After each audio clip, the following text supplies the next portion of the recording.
The California sun was relentless. It poured through the floor-to-ceiling windows of the pristine accessory dwelling unit, the ADU, that sat like a designer birdcage in the backyard of Tyler and Harper's $3 million Calabasas estate. Nancy sat in a beige linen armchair that she hadn't picked out, drinking a green smoothie she didn't want. "It's spirulina, Mom. Antioxidants." Harper's voice drifted through the open sliding glass door, carrying that hyper-enthusiastic pitch she reserved for her Instagram followers. Out by the infinity pool, Harper was adjusting a ring light, her perfectly manicured hands framing a bottle of organic sunscreen. "You have to take care of your body, right, guys? Link in bio." Nancy, 68, took a small sip of the bitter green sludge and set it on the marble coaster. She missed her old house in the Midwest. She missed the smell of pine, the creak of her wooden porch, and most of all, she missed her independence. But a year ago, after a mild heart palpitation and a cataract surgery, Tyler had flown out and packed up her life. "You're coming to live with us, Mom," he had insisted, wearing a tailored suit that looked too expensive for a freelance investment broker. "We built the guest house just for you. No more shoveling snow, no more paying bills. I'll handle everything. You just relax." It sounded like paradise. But over the last 12 months, the paradise had slowly tightened its grip. First, it was the mail. Tyler had rerouted her USPS deliveries to a P.O. box, claiming there was a surge of identity theft in the neighborhood. Then, it was her smartphone. Harper had set up a new family plan, installing a host of tracking apps under the guise of safety features. "Just in case you wander off or fall, Nancy, we'd be devastated," Harper had said, her eyes wide with manufactured concern. Nancy wasn't senile. For 35 years, she had been the head bookkeeper for a mid-sized lumber company. She had balanced ledgers down to the final cent. She knew the difference between gross margins and net profits. But she was a mother, and mothers have a fatal blind spot when it comes to their children. She had surrendered her autonomy because she wanted to believe her son was taking care of her. Until Tuesday. It was trash day. The estate's massive recycling bins had been dragged to the curb by the landscapers, but a sudden gust of wind had tipped one over, scattering junk mail across the pristine driveway. Nancy, preferring to make herself useful rather than sit idle, went out to pick it up. As she gathered glossy catalogs and empty Amazon boxes, a distinct standard-issue white envelope caught her eye. It was half stuck to the inside of a discarded pizza box. It had been opened, the top edge roughly torn, and then tossed away. Nancy pulled it free. Her name was printed behind the cellophane window. Nancy E. Miller. She slid the paper out. Her breath caught in her throat. It was a 1099-INT form, a tax document reporting interest income. Nancy scanned the boxes with the trained mechanical eye of an auditor. Box 1, interest income. The number printed there was $14,500. For a savings account to generate $14,000 in pure interest in a single fiscal year, the principal balance had to be massive. Hundreds of thousands of dollars. But the bank listed at the top of the form, Crestview Equity and Trust, was an institution Nancy had never done business with in her entire life. She stared at the paper, the California heat suddenly feeling like ice against her skin. This wasn't a mistake. The Social Security number on the form was hers. The address was hers. Someone had opened a massive high-yield account in her name, generating taxable income that the IRS would hold her responsible for, and whoever did it had thrown the evidence in the trash. Nancy folded the paper into a tiny, sharp square and slipped it into the pocket of her cardigan. She didn't confront Tyler when he came home in his sleek black Tesla. She didn't mention it when Harper brought over a plate of seared salmon for dinner. A bookkeeper knows that when the numbers don't add up, you don't ask the suspect. You look at the ledger. Nancy knew her phone was monitored. Tyler had kindly set up her Apple ID, meaning her text messages and call logs were likely synced to his iPad in the main house. The next morning at 10 a.m., Nancy walked into her small kitchenette, turned the sink faucet on full blast to create white noise, and used her iPad to open an incognito browser.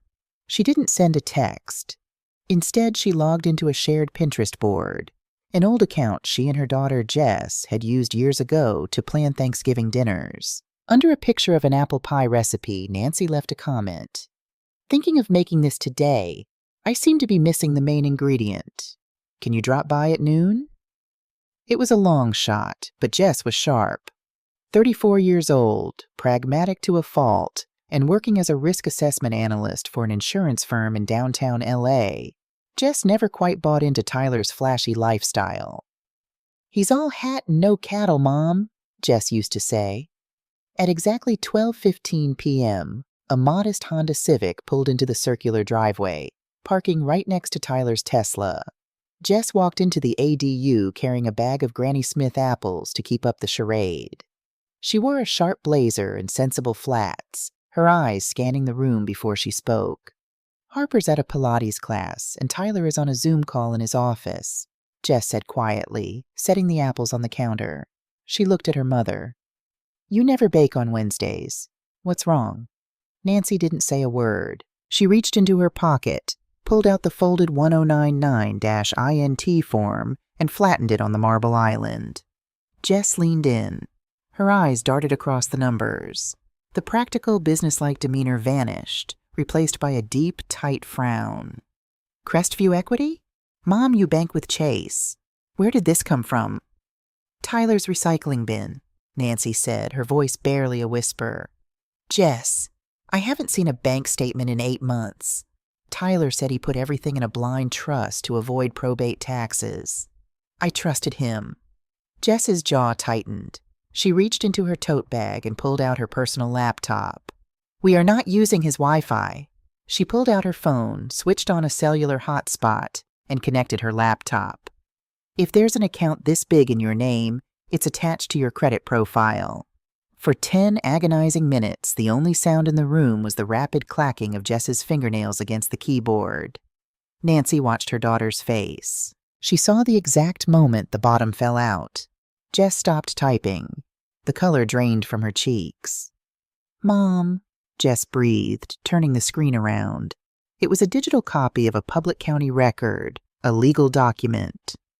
"What am I looking at?" Nancy asked, adjusting her reading glasses.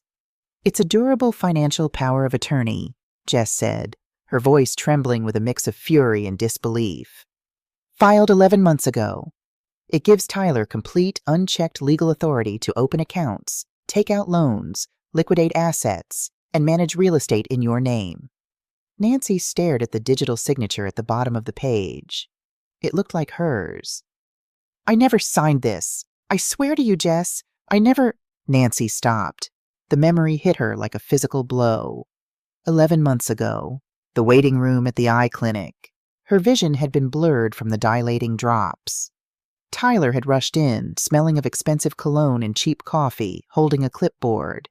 "Mom, they need these release forms signed before the surgeon will take you.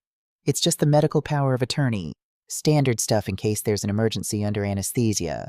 Sign here, here, and here. Quick, they're calling your name." He had shuffled the papers. She couldn't read the fine print because of the eye drops. She had signed exactly where his manicured finger had pointed. "He slipped it into the medical stack," Nancy whispered, the betrayal tasting like ash in her mouth. "He stole my financial life while I was sitting in a hospital gown." Jess slammed the laptop shut. "Grab your coat. We are going to the police. This is elder abuse. It's fraud. It's—" "No!" The word cracked through the room, sharp and authoritative. It wasn't the voice of a fragile old woman. It was the voice of the head bookkeeper who had stared down IRS audits without blinking. Jess froze. "Mom, he has total control. We have to stop him. If we go to the police right now—" "What do we have?" Nancy said, her eyes narrowing. "A legal document with my actual signature on it. Tyler will say I'm getting forgetful. He'll say he opened that account to protect my assets. He will drain whatever money is left, hide it in offshore crypto wallets, and I will be left with nothing." Nancy looked out the window. Across the manicured lawn, the main house stood like a fortress. "He thinks I'm a foolish old woman who doesn't understand modern banking," Nancy said softly, turning back to the kitchen island. "But numbers leave a trail, Jess. They always do. I don't just want to stop him. I want to know exactly what he took, where he put it, and how to get every single cent back. Jess stared at her mother, seeing a cold, calculated strength she hadn't witnessed since her father passed away. Slowly, Jess let go of her coat. She opened the laptop again. "Okay," Jess whispered, a dangerous edge creeping into her voice. "Where do we start?" "We start," Nancy said, tapping the 1099-INT form, "by finding out what else my dear son is hiding in the dark." A bookkeeper's greatest weapon isn't a calculator. It is patience. For the next 3 weeks, Nancy played the role of the docile, grateful mother perfectly. She drank Harper's terrible green smoothies.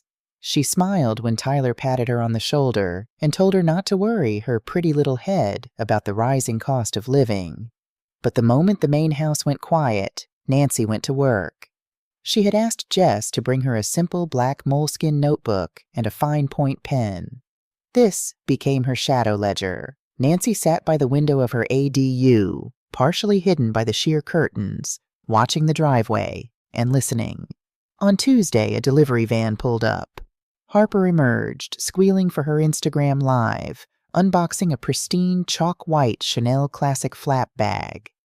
Nancy recognized the caviar leather and gold hardware. She had seen it in a magazine at the dentist's office. In her notebook, under the liabilities column, Nancy wrote, May 14th, Chanel handbag. Estimated retail, $10,200. 2 days later, the facade of Tyler's successful brokerage began to crack. Nancy was watering the hydrangeas near Tyler's home office window when she heard his voice. It wasn't his usual smooth, arrogant baritone. It was shrill, panicked. "What do you mean liquidated?" Tyler hissed into his phone, pacing furiously across the Persian rug inside. He loosened his silk tie, his face flushed. "You can't margin call me now. The Ethereum merges next week. It's going to bounce back. I just need an extension." "Hello? Hello?" Tyler threw his phone against the leather sofa. He looked like a man drowning in a very expensive ocean. Nancy carefully stepped back from the window. In her notebook, she wrote, May 16th, crypto margin call, severe liquidity crisis. That Sunday, Jess came over under the pretense of helping her mother organize old photo albums. Once the door was locked and the blinds were drawn, Jess pulled out her laptop. She had spent the week digging through public county records and soft pull credit inquiries, using her expertise as a risk analyst. "Okay, Mom, you were right," Jess said, her voice grim. She turned the screen to face Nancy. "Tyler didn't just drain the cash from the sale of your Ohio house. He weaponized your credit score." Nancy put on her reading glasses, staring at the dense spreadsheet. "Explain it to me." "Tyler's personal credit is garbage," Jess explained, tracing a line on the screen with her pen. "He's over-leveraged on margin debt from crypto trading. So 11 months ago, using that fraudulent power of attorney, he added your name to the title of his Calabasas house." Nancy frowned. "Why would he give me part of his house?" "He didn't give you anything. He used your pristine 8,400 credit score as a shield," Jess said, her eyes flashing with anger. "The minute your name was on the deed, he applied for a HELOC, a home equity line of credit, using your financial history as the primary guarantor. Mom," he pulled out $400,000. The air in the small room felt suddenly thin. $400,000. It was the culmination of 40 years of Nancy's early mornings, skipped vacations, and meticulous saving. Gone, tied to a house of cards. "And if he defaults on his crypto loans?" Nancy asked, her voice dangerously quiet. "The bank forecloses on this estate," Jess said softly. "And because your name is on the HELOC, they will come after whatever is left of your pension to cover the deficit. He's sinking, Mom, and he's chained you to the anchor." Nancy didn't cry. She didn't scream. She looked down at her black moleskin notebook, running her thumb over the leather cover. "Where is the money now, Jess?" "I don't know," Jess admitted, frustrated. "I can see the credit line, but I can't see the routing numbers. Tyler uses a heavily encrypted password manager. Unless we get into his physical office and find the master password or his hardware ledger, We have no proof of where the funds were transferred. Nancy looked out the window. Men in white overalls were currently setting up massive white tents and string lights around the infinity pool. Harper is throwing her annual white party this Saturday, Nancy said smoothly. 300 guests. Open bar. Loud music. Tyler's office is in the East Wing, right past the caterer's prep kitchen. Jess stared at her mother, a slow, adrenaline-laced smile spreading across her face. Mom, are you suggesting we rob your own son? I'm suggesting, Nancy corrected, that we conduct an unannounced internal audit. Saturday night in Calabasas was a suffocating display of wealth. The bass from the DJ booth vibrated through the soles of Nancy's sensible cream-colored flats. Everywhere she looked, influencers and local minor celebrities drifted around the pool like ghosts in their mandatory all-white attire. Nancy stood near the massive marble kitchen island, nursing a sparkling water. Her heart was beating a frantic rhythm against her ribs, but her face was a mask of pleasant grandmotherly boredom. Across the room, Jess blended into the crowd perfectly in a sharp white blazer and matching trousers. They made eye contact. Nancy gave a microscopic nod. Go. Jess slipped away from the main floor, weaving through the chaos of the catering staff carrying trays of hors d'oeuvres. She pushed through the swinging doors into the quiet, dimly lit East Wing hallway.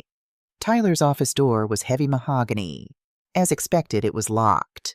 But Jess had spent her teenage years sneaking out of the house. She pulled a rigid, laminated plastic card from her blazer pocket, a hotel key card she kept for emergencies, and jammed it into the door jamb, wiggling it against the slanted latch.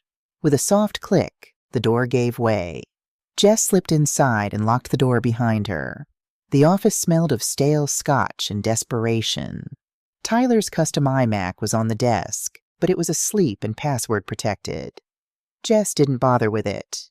She knew guys like Tyler. They trusted software to protect their digital lives, but they always kept physical backups because they were terrified of getting locked out. She began pulling drawers. First, the mahogany filing cabinet. Locked. She moved to the desk.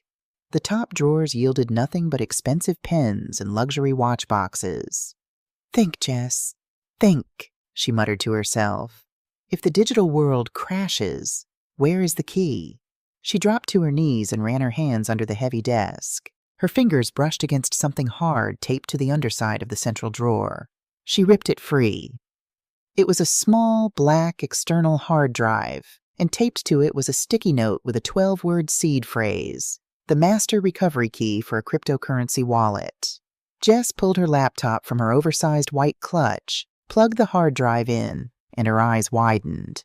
It wasn't just crypto. It was PDF copies of every bank statement, every wire transfer, every offshore LLC he had set up.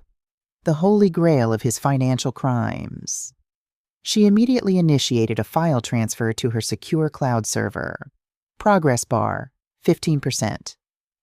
Back in the living room, the situation was deteriorating. Nancy watched Tyler checking his gold Rolex. He looked stressed, sweating through his white linen suit.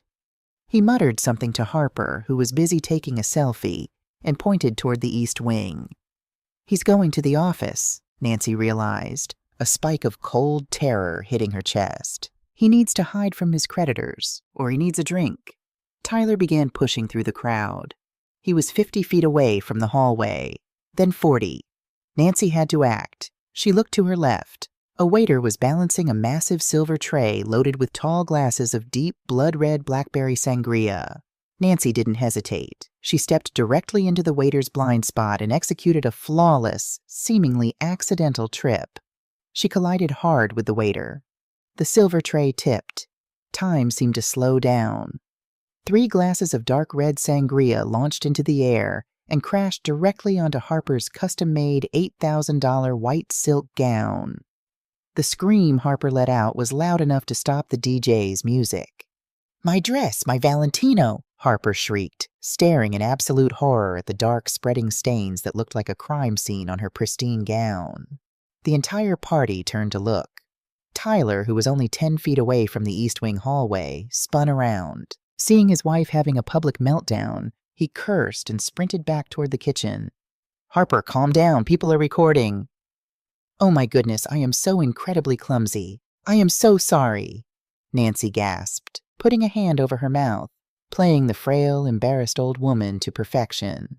In the office, Jess heard the muffled shriek. She checked the screen.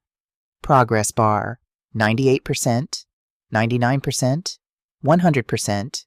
Transfer complete.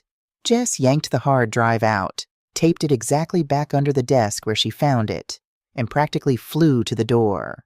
She unlocked it, slipped into the hallway, and seamlessly merged with a group of caterers rushing toward the commotion in the living room. When Jess reached the kitchen, Nancy was still apologizing profusely to a hyperventilating Harper, while Tyler frantically dabbed at the silk with a club soda-soaked napkin. Jess walked up beside her mother, her face entirely neutral. She gently put an arm around Nancy's shoulders. "Mom, are you okay? You look pale," Jess said smoothly. "Let's get you back to the guest house. I think you've had enough excitement for one night." "Yes," Nancy whispered, looking down at the red stains on the floor, a tiny, undetectable smirk playing at the corners of her mouth. "I think it's time to call it a night." As they walked out into the cool California air, leaving the chaos behind them, Jess squeezed her mother's arm. "I got it," Jess whispered. "I got everything." Nancy didn't look back at the mansion. "Good. Now we build the gallows." The morning after the white party, the Calabasas estate was dead quiet. The catering crews had vanished, leaving only a few deflated white balloons floating sadly in the infinity pool. Inside the ADU, however, the air was crackling with electric tension.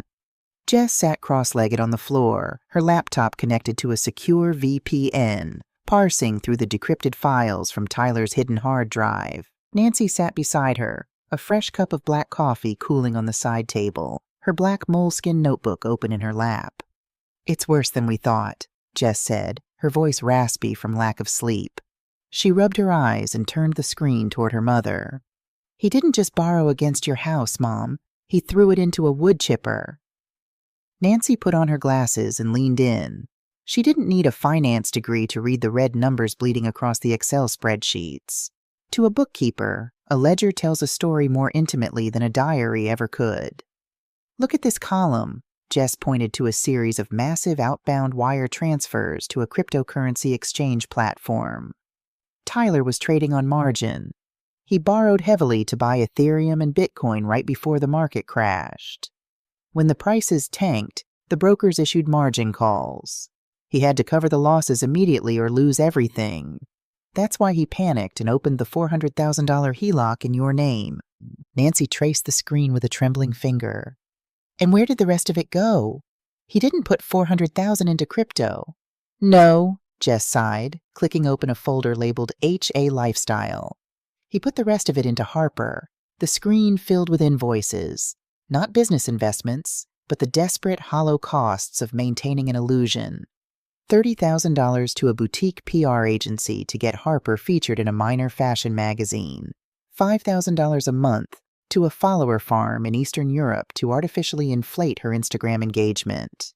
The Chanel bags, the leased Tesla, the organic catering, none of it was paid for by brand deals. It was all funded by Nancy's stolen retirement and the phantom equity of her stolen home.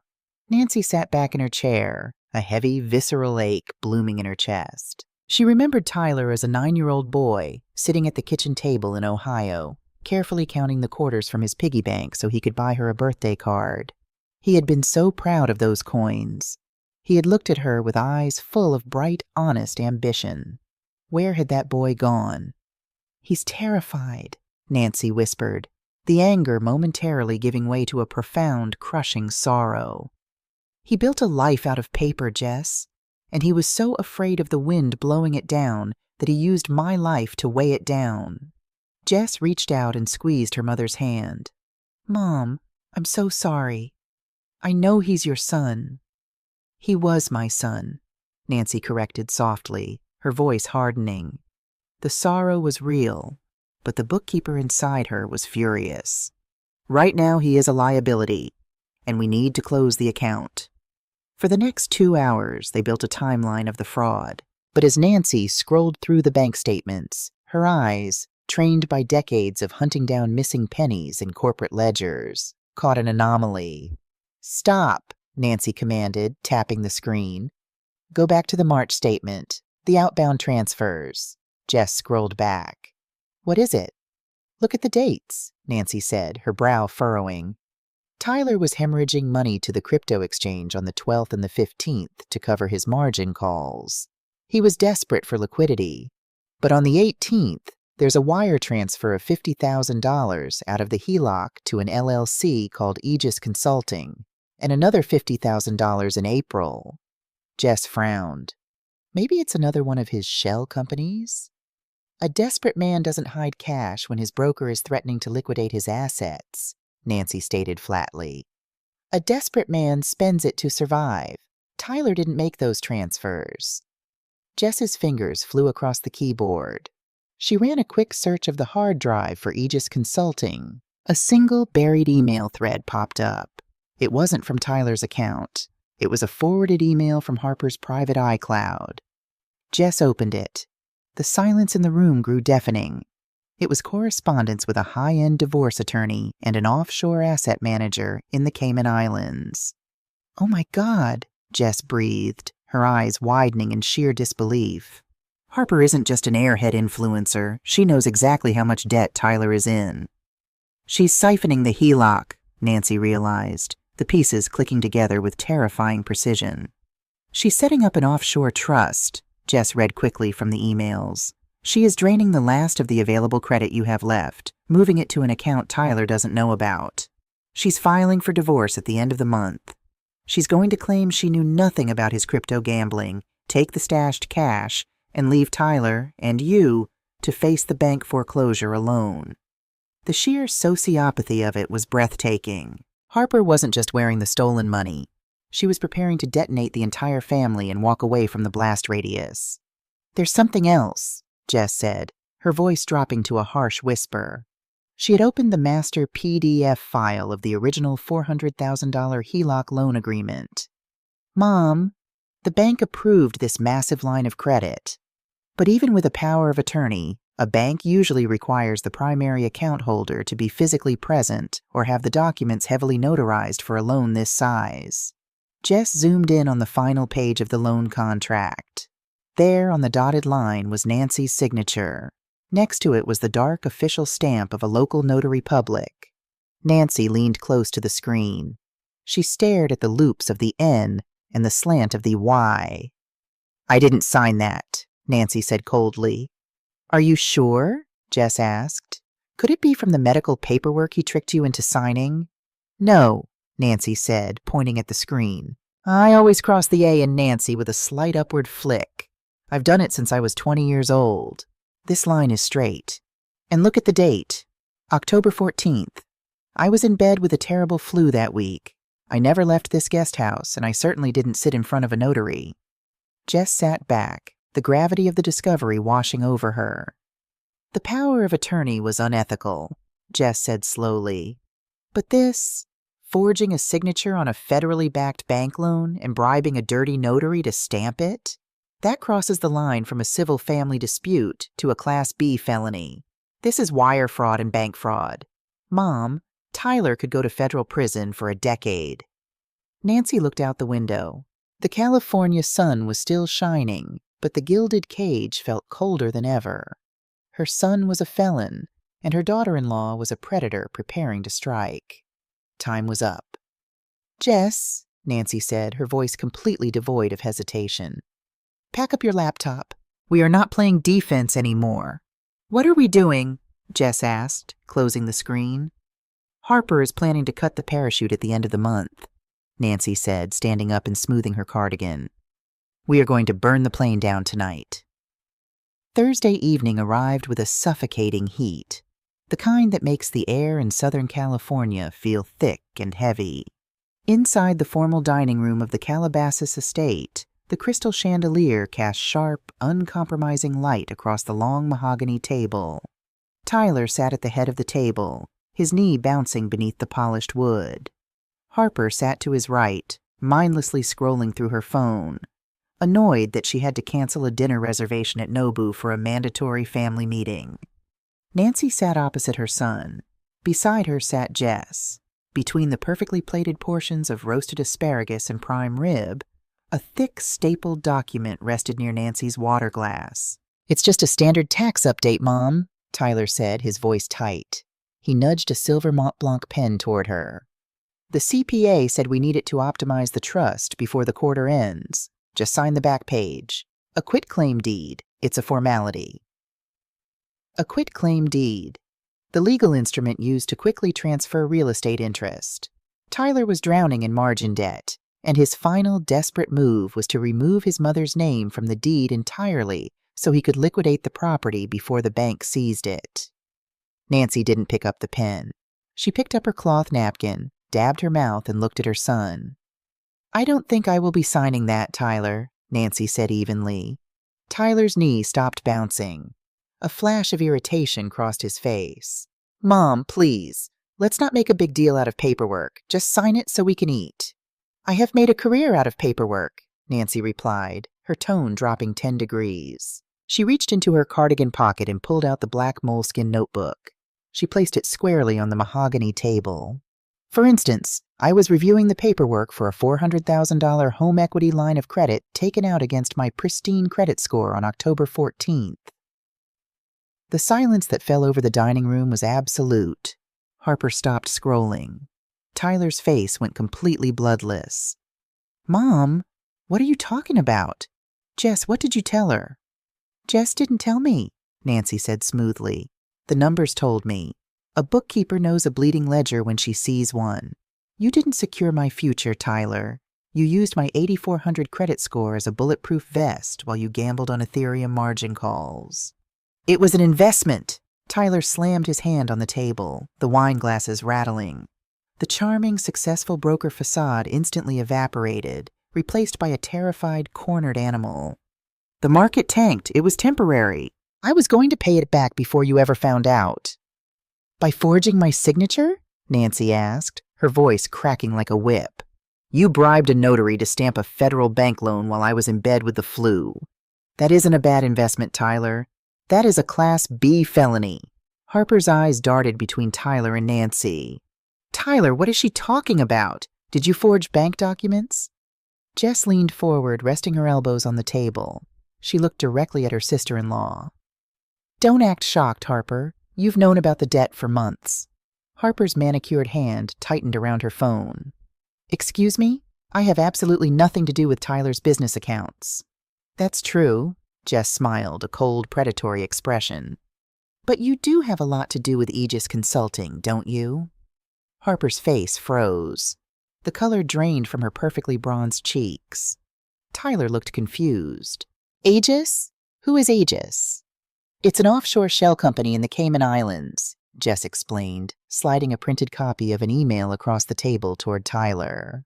"Your wife has been siphoning $50,000 a month from the fraudulent HELOC you opened. She's moving the cash out of the country, retaining a high-powered divorce attorney, and planning to leave you holding the bag of federal fraud before the bank forecloses next month." Tyler stared at the paper. He read the emails. He read the Cayman routing numbers. His breathing grew shallow, ragged. He slowly turned his head to look at his wife. "You're draining the accounts?" Tyler whispered, his voice vibrating with pure, unadulterated rage. "I committed wire fraud to keep a roof over your head, and you are stealing the money to run?" "You're a failure, Tyler!" Harper shrieked, jumping up from her chair crashing to the floor behind her. The influencer mask was gone, revealing the ruthless opportunist underneath. "You lost everything. You think I'm going down with you? You think I'm going to live in a 2-bedroom apartment because you're a crypto gambling idiot? I bought you those bags. I leased your car," Tyler roared, standing up and throwing his wine glass at the wall. It shattered, red wine dripping down the pristine white paint like blood. Nancy sat perfectly still amid the screaming match. She watched the two of them tear each other to pieces, a fragile house of cards collapsing under the weight of its own greed. "Enough." Nancy's voice wasn't loud, but it carried the absolute authority of a judge in a courtroom.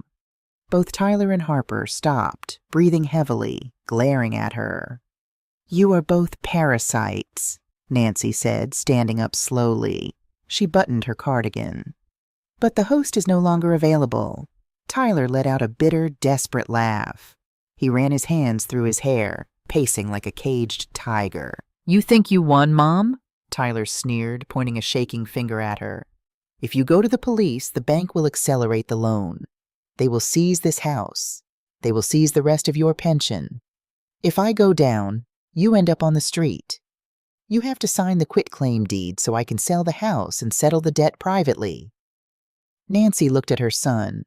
There was no motherly warmth left in her eyes, only the cold, unyielding gaze of an auditor who had found the missing funds. "You are assuming we are going to the police today," Nancy said softly. Tyler stopped pacing. "What?" Jess picked up her phone and checked the time. "We didn't go to the local police, Tyler. A local precinct wouldn't understand the complexities of offshore crypto evasion and forged notary seals. So 3 days ago, I filed a comprehensive fraud alert with the Consumer Financial Protection Bureau." Tyler's jaw dropped. "And," Nancy added smoothly, "I sent my shadow ledger, along with the proof of Harper's offshore tax evasion, directly to the Criminal Investigation Division of the IRS." As if on cue, Tyler's phone, resting on the table, began to vibrate wildly. The caller ID flashed. "Crestview Equity, urgent." "Pick it up, Tyler," Jess said calmly. "I imagine that's your broker calling to tell you that all your domestic accounts, including the HELOC and your remaining margin lines, were officially frozen by federal mandate at 5 p.m. today." Tyler stared at the vibrating phone as if it were a live grenade. Harper backed away against the wall, her hands over her mouth in sheer terror. You destroyed me," Tyler whispered, tears of panic finally spilling over his eyelashes. "Mom, how could you?" "I didn't destroy you," Nancy said, picking up her moleskin notebook. "I just balanced the ledger. The deficit is entirely yours." She turned and walked out of the dining room, her footsteps echoing sharply on the hardwood floor. Jess followed close behind. They didn't look back as Tyler finally answered the phone, his voice cracking as the reality of his federal indictment set in. 4 months later, the morning sun reflected off the glass of a modern, secure high-rise apartment in downtown Los Angeles. Nancy stood in her new kitchen. It was smaller than her old house in Ohio and miles away from the sprawling Calabasas estate, but it was bright, clean, and most importantly, it was hers.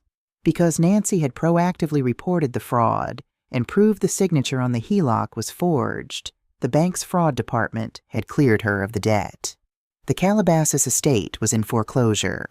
Tyler was currently awaiting trial for wire fraud, and Harper's offshore accounts had been seized by the IRS pending a massive tax evasion investigation. The buzzer to the apartment rang. Nancy pressed the intercom. "Come on up, Jess." A few minutes later, Jess walked in, holding a pink bakery box. "I brought croissants from that French place down the street." "How are you liking the new place, Mom?" "The security guard in the lobby actually checks IDs," Nancy smiled, taking the box.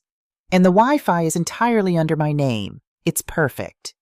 "I was thinking," Jess said as she leaned against the counter. "I need a new pair of shoes for work. Do you want to walk down to the plaza and go shopping?" Nancy opened her purse. She pulled out a sleek, dark blue Chase Sapphire credit card with her name printed clearly across the front. She hadn't asked anyone for permission. She didn't have to wait for an allowance. "Only if the coffee is on me," Nancy said, her eyes twinkling with a fierce, independent light. She slipped the card into her coat pocket, locked her own front door, and walked out into the sun.